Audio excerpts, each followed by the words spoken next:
That's a foreign J. That's what Dutch is. It's foreign.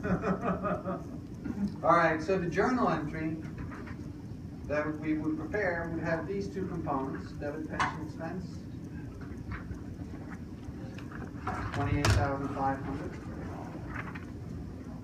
credit cash for $32,000. This is now the employer's records, right? So obviously we miss $3,500, and that $3,500 turns out, going back to the pension worksheet, is exactly the amount of the difference between the plan assets and the PPO. We add up the pension plan assets, we see that we've got $495,000 of assets, and if we add the PBO, we see that that is $3,500 less. $491,500.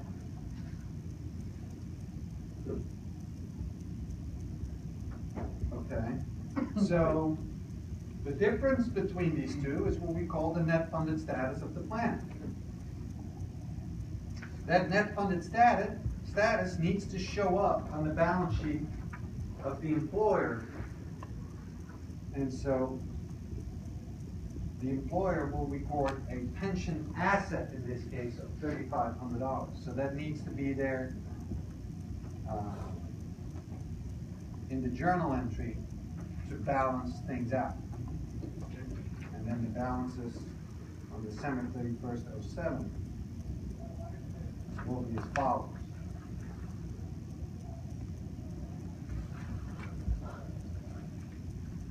Okay.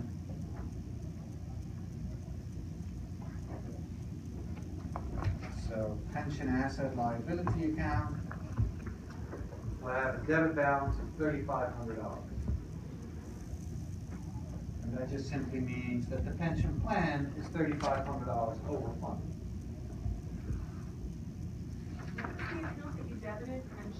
Pension asset / liability. Jump the gun here. What's that? I'm going to jump the gun here. Of course.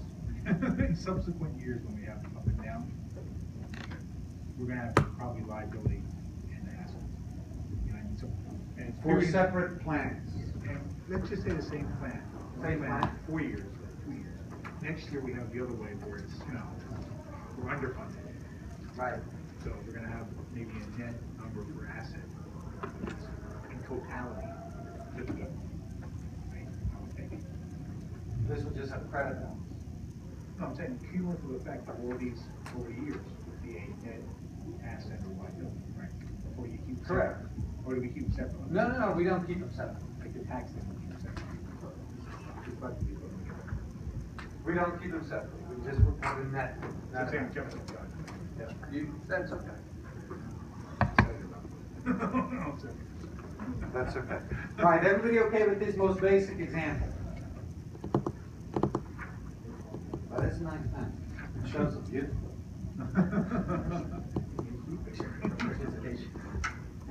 Yeah, excellent. All right. So those are the first and three most basic components of pension expense. Let's talk about the others. If there are only 7% of companies that still have these defined benefit plans, unrecognized prior service costs is something that is probably less than 1%. That's the total of our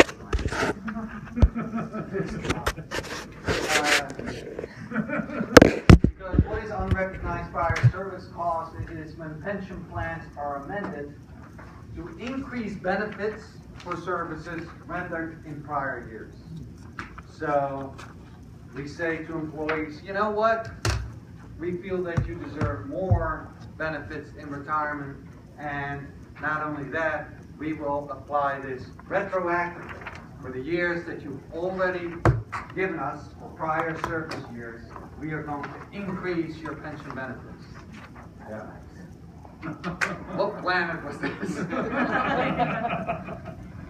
Right?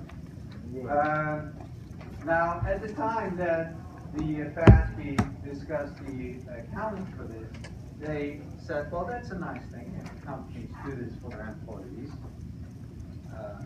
Obviously, if they do so, what that means is, Boy, that's quite all right. what that means is they're going to increase their liability, right? Which, of course, if you're going to increase your liability, that has to come at the expense of what? Assets or equity. Well, assets, but assets are not going to go up, right? So the owner's equity has to go down, right? If you're going to promise your employees extra benefits, hey, I'm giving you guys extra stuff, you have to take that out of equity. And specifically, of course, if we just write down our accounting model again, CCBC, contributed capital, earned capital, retained earnings, OCI.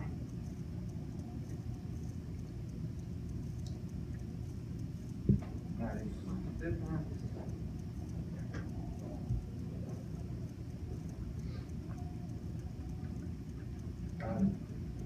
Break this further down. Revenues.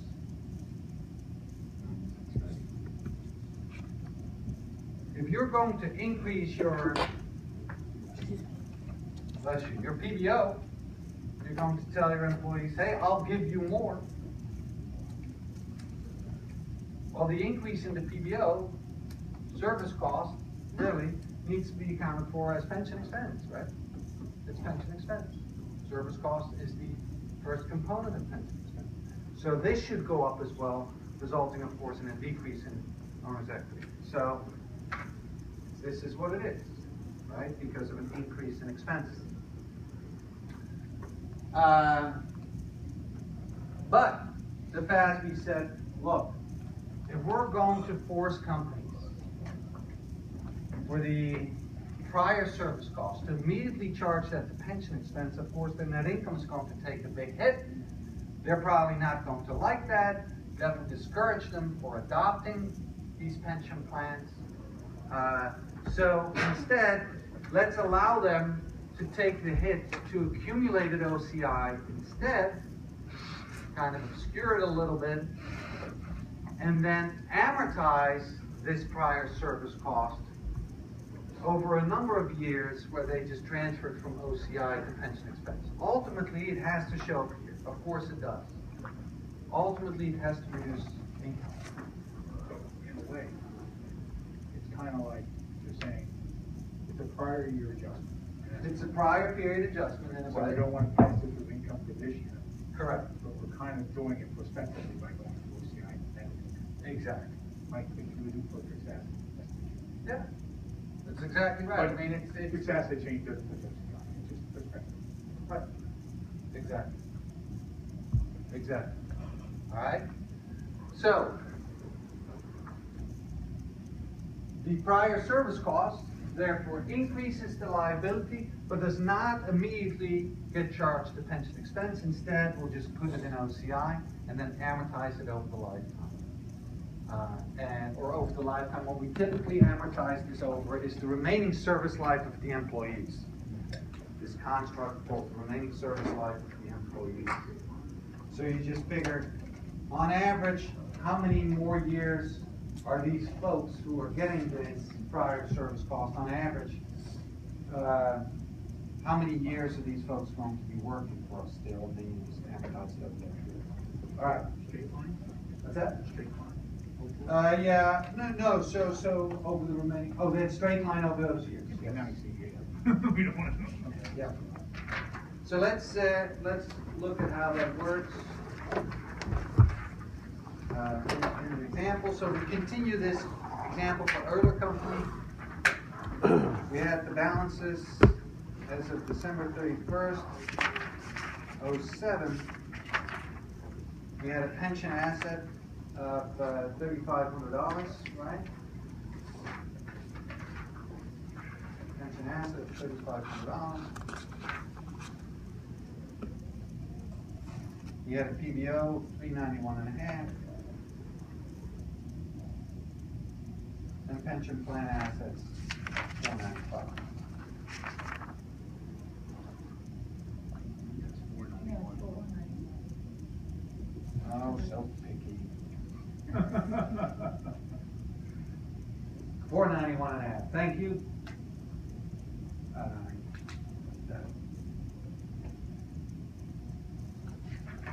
Sorry.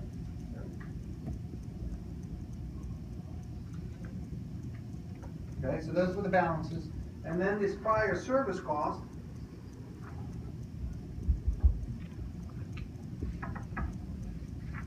is an increase in the PBO, right? $42,000, according to our instructions. Present value of prior service benefits granted on January 1st, 08, $42,000. So that gets added to the PBO.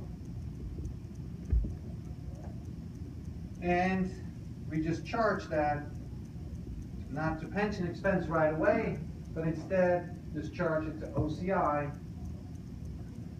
for prior service cost, $42,000 debt. I challenge all of you to find a company that has this debit entry in their financial statements, 2014.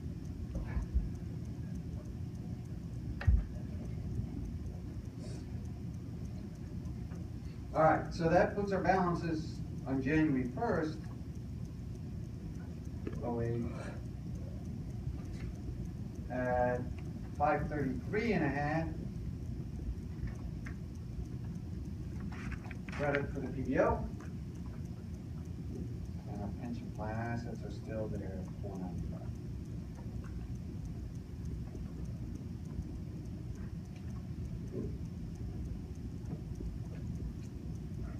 All right, then we can quickly tick through our service costs and interest costs and actual return.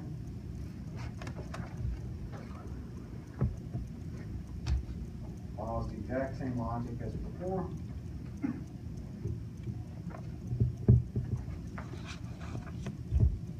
Service cost, we are told, is $28,000. That's what increases pension expense and increases our PBO. The interest cost is 7% of what amount? The beginning balance. Beginning balance PBO, so 491.5 or 533? 533, of course. That is what you owe your employees at the beginning of the year, so 7% of that equals 37,345.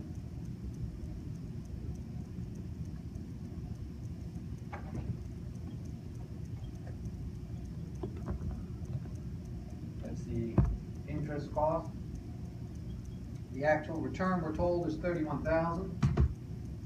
That's what decreases pension expense and increases our pension plan assets.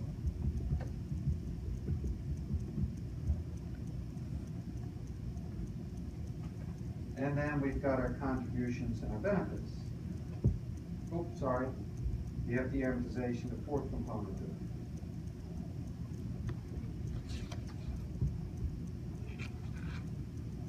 Fourth component of pension expense, the amortization of prior service costs. And we're told it's $17,500. Okay.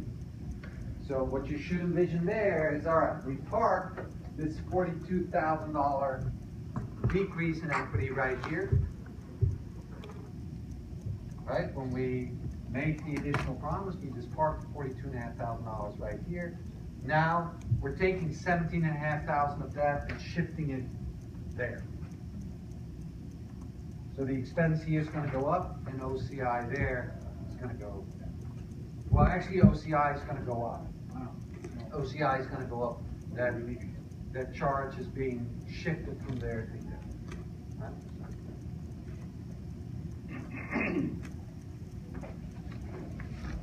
What's that, sir? Number 4? Amortization PSC, amortization of PSC of prior service costs. So that's $17,500 that shows up in pension expense. And so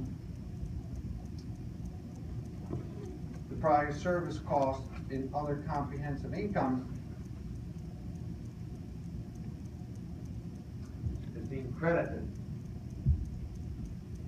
So it's just shifting it within earned capital, right, between OCI and net income.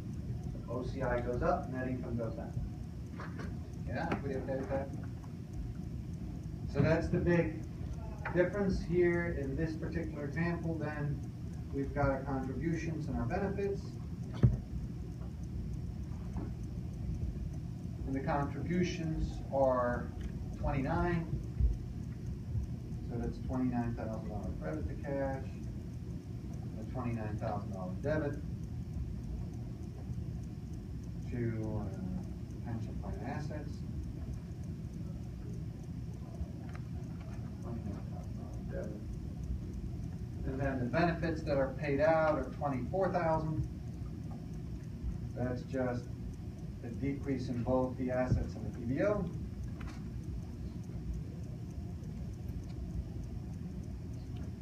And then we can add up our balances for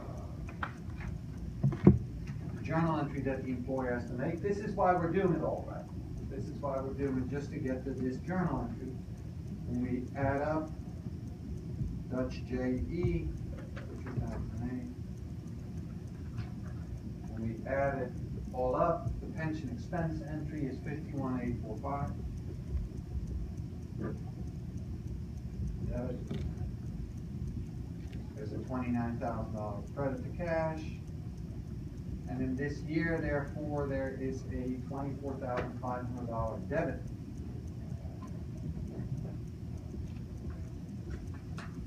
To OCI, prior service cost.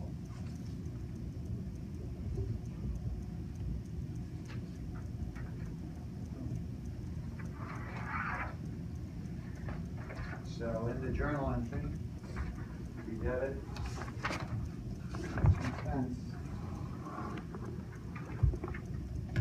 51,845.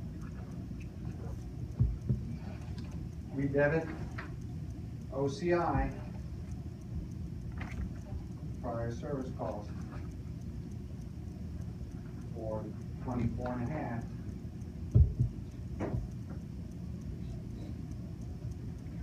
Credit cash, 29. And the plug, just like last time, goes to this pension asset liability account.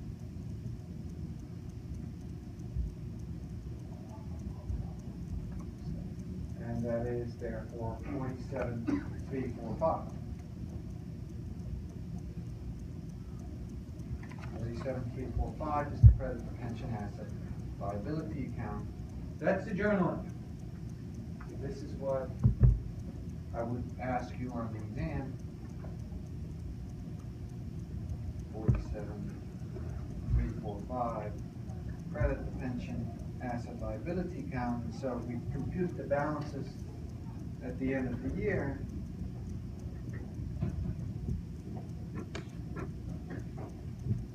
we see now that the net funded status supposedly has changed from a $3,500 overfunded plan to a $43,845 underfunded plan. 43,845 underfunded. And sure enough, when we add up our balances in the PBO and the pension fund, we see that PBO is 574,845 credit. 574,845. Exactly 43,845 larger than pension plan assets at 531.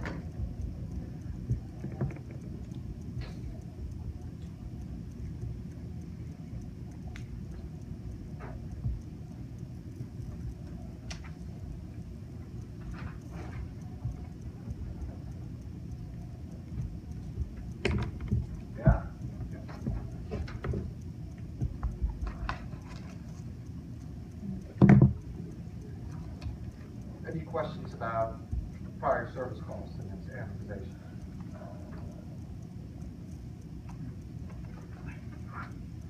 So the story here is park it in OCI, amortize it over time. Meaning shifting it to net other companies. The actuaries will give you the amount to amortize? No. So the amount to amortize is computed usually based on the remaining service life of the employees. So if you expect the average employee to still work for you another 5 years, so that's the average, then you would say, all right, 42,000 divided by 5, $8,400. So instead of taking the $42,000 retroactive benefits and charging them all in this year, you're just going to spread them out over the years that they're going to be working for you still. That's curiosity. Yeah. This is generous. What they go the other way, what they say? Go like reverse of this? So let's think about that. We've had bad times, we can't keep up. So if they reduce it, if they reduce the liability, then obviously owner's equity would have to go up. In essence, they're under, less than their expenses. Exactly. You want to be conservative. Then they grow, reduce your, pension. I mean, in light of That- the comments made earlier about, General Motors, I'm sure there's been a negotiation with UA, saying, well, Exactly. we'll lower our pension expectations. I mean, that's a legal obligation that you've committed yourself to, right? You can't single-handedly reduce that obligation. You have to get the approval from the unions or the employees, or there has to be a bankruptcy judge or some other. I would think it follows. I would think so. Go aware. I would think so. Yeah. But maybe these other calculations. The rates and the actual. All right, any remaining questions about this? Then let's take another break and we'll finish this up after.